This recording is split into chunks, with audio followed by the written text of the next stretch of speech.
Hey everybody, trying to play with this whole YouTube thing and figure that out. So let's try a little mug here,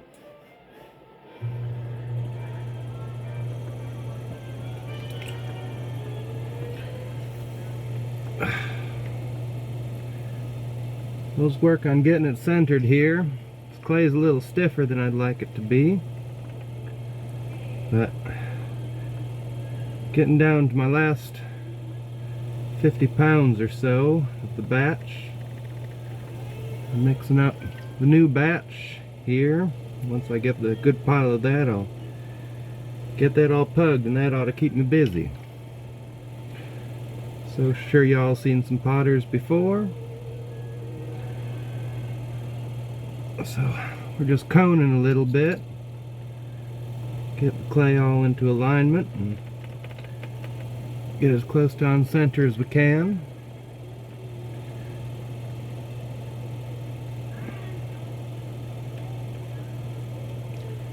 Ought to do it.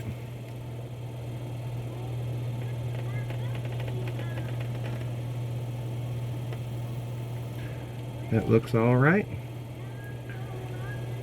So I usually like to start opening my thumb here. Just find it easiest to get it on center there. And I just dig down with my fingers.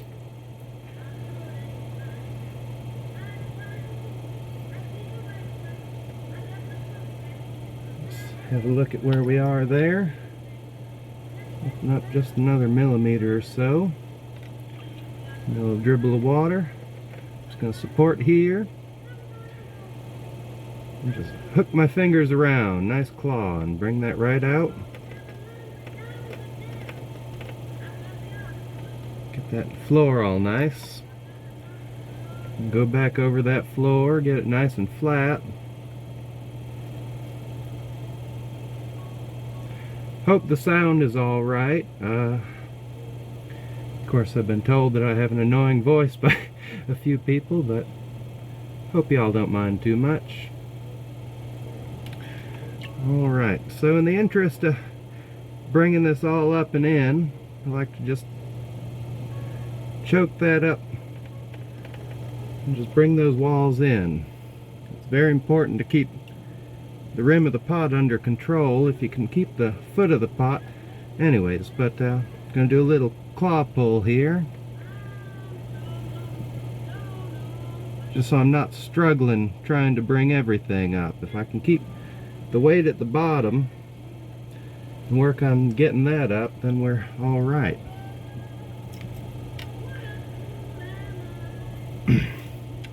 So something I see a lot of people struggle with is having this big old skirt at the bottom. It's because they don't tuck that. Now if I can kind of take the side of my hand and support from the inside and just push right in there, gives me that nice undercut, a big chunk of material to bring right up. Wet my knuckle. I like to do knuckle pulling here. The support. Just bring that right on up. Don't let it get away from you. Pull up at the same speed the wheel's going. A little water. So I'll do a little claw here. Again, keep that rim under control. So with that little claw pull I did at the beginning, I can usually get these out in about 2 pulls. Gonna mind my wheel speed just a little there.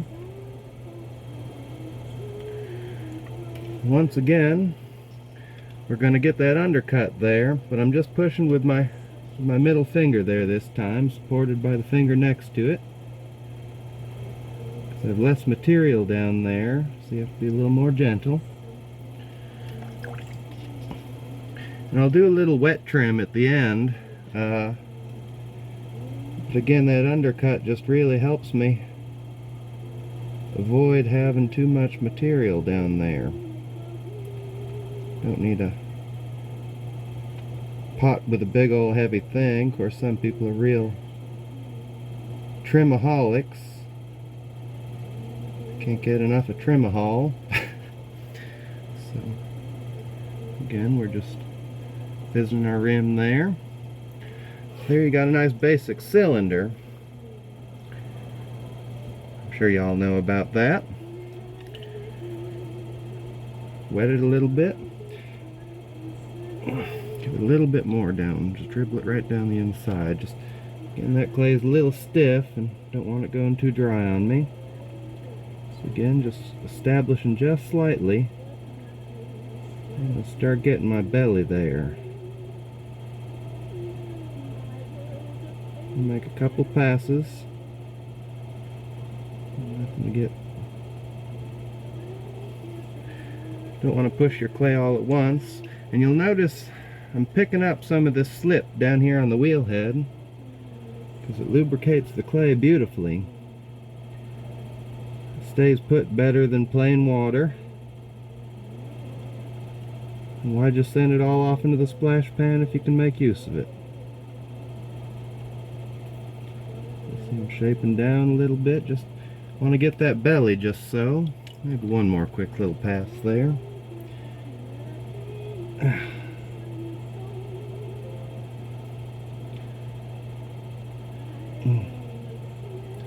It's better to slow down, take your time with it, get it right, you know. So I'm just going to dip this sponge in the water here to get that. It's the trouble with throwing with slip instead of clean water is it does take a little bit more effort to get it up out of the bottom because you don't want it pooling down there. But it's less wet than water, so it's harder to pick up with a sponge. But I think it's worth the time anyhow.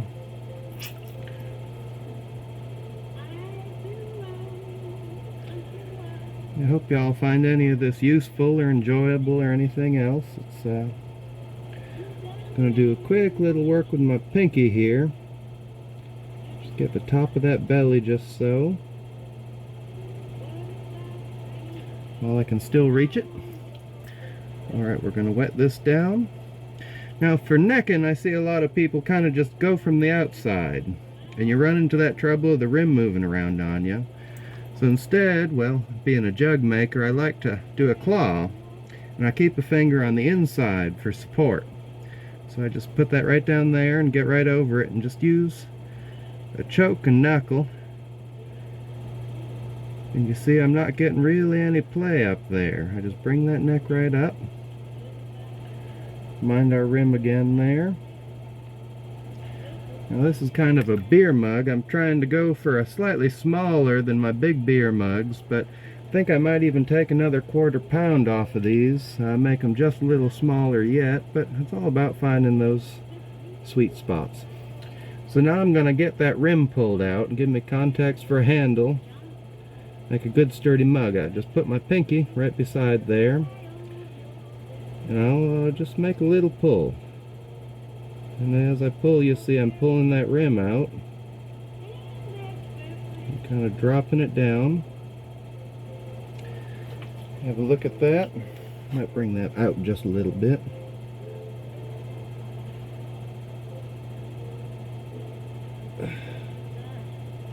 Again, you might as well get it just right while you're got it turning here.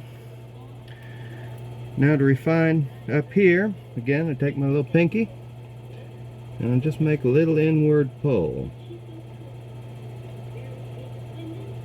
You see what a beautiful spot that gives me there for pulling a handle off of, and it makes a beer mug that's hard to splash and hard to spill, which you need after having a few. So I just got my little piece of wet leather here, just chamois, you know, you buy a chamois and hang it up on the shelf and you just cut a little piece off when you need it. They hold up all right so long as you don't leave them in the water. They rot eventually, but you got a whole chamois up there. It lasts. So we'll just pull some of that slip off and get the slip away from the foot. So you see I have a very minimal skirt down here at the bottom. I'm establishing my pulls. And what I like to do, instead of cutting it off and waiting to trim it up after it's leather hard, I'm impatient. So what I have is this beautiful old Dolan trimming hook. And I just do a wet trim. So I just take the point of that and just get me a little undercut going. Just pull some bits away there, here and there. You just want a nice undercut there. Catch what we're doing next. Throw that over there. And we just take that hook and just glide it right along. Take your time. You want to make sure not to let it shatter too much. Just pull little bits of slag off there until it's right down to the foot.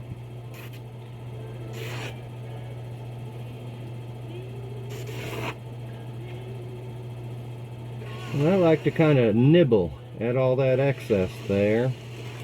If you try to take it in one big go, it'll just stick to the wall of the pot and make a big old mess. And then I just do one more little pass over. Alright. So you see what a nice shape I get there. Now you'll see there's a little bump on there, so I just hit that with a sponge. Let's see. I'm going to take one of these plastic cards.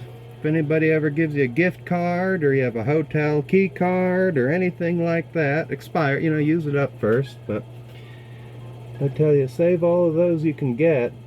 An indispensable little tool to just bend it around just so. That's just refining any little bit of shape there. I'm trying to clear some of that slip off to make it so it's not this big old slippery thing. I just take my pinky and just clean that up just a little bit. And you'll note there's a slight dance to it, but pots have many centers, and perfection is overrated. So there's a little wooden knife I made there. I'm sure some of y'all will be familiar with that. I make my own. So I prefer taking the time instead of paying for generally poor quality commercial ones.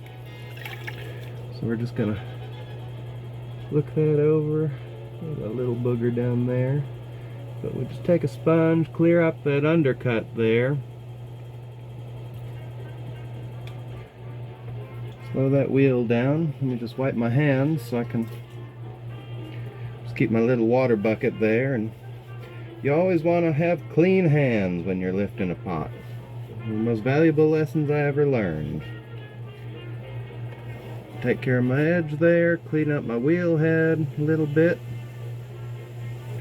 Now you notice I throw on a bat. That's just so my hook doesn't tear it up. I very seldom lift on a bat. But if the bat wears out, I just get a new bat instead of having to dig up wheel head and clean that all up. Yeah, sticky old foot pedal on this old wheel. One of these days I'll sort that out.